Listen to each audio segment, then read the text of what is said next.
नमस्कार दोस्तों, मैं हूं मोहित और आप देख रहे हैं दैनिक जागरण।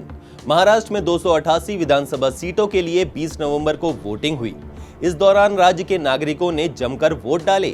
चुनाव आयोग द्वारा बताए गए आंकड़ों के अनुसार राज्य में 65.02% मतदान हुआ। ये आंकड़े बुधवार रात 11:45 तक के हैं।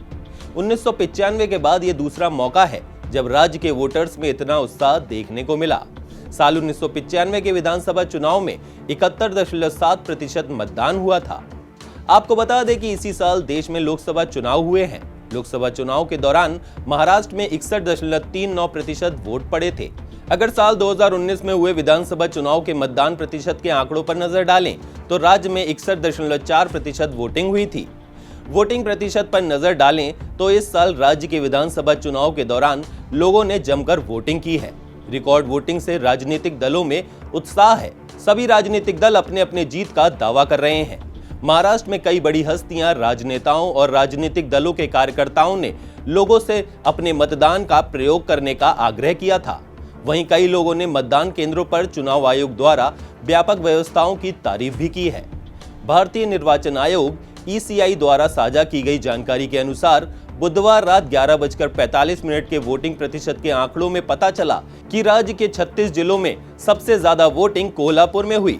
यहां पर करीब 76.25% लोगों ने अपना मताधिकार का प्रयोग किया। आपको बता दें कि कोल्हापुर में कुल 10 विधानसभा क्षेत्र हैं। वहीं गढ़चिरौली में 73.68% और जालना में 72.30% मतदान दर्ज किया गया।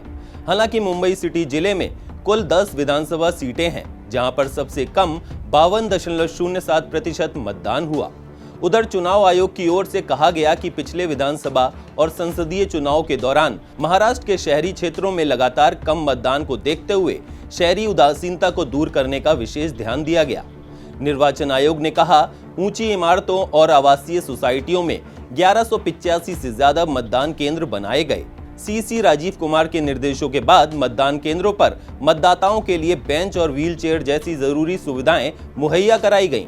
गौरतलब है कि विधानसभा चुनाव से पहले कई जागरूकता और जन आंदोलन अभियान शुरू किए गए थे। इस अभियान में कई फिल्मी हस्तियां और चुनाव आयोग के राज्य और राष्ट्रीय प्रतीक शामिल थे। इस अभियान का प्रमुख उद्देश्य था कि शहरी और युवा मतदाताओं को मतदान में भाग लेने के लिए प्रोत्साहित किया जाए।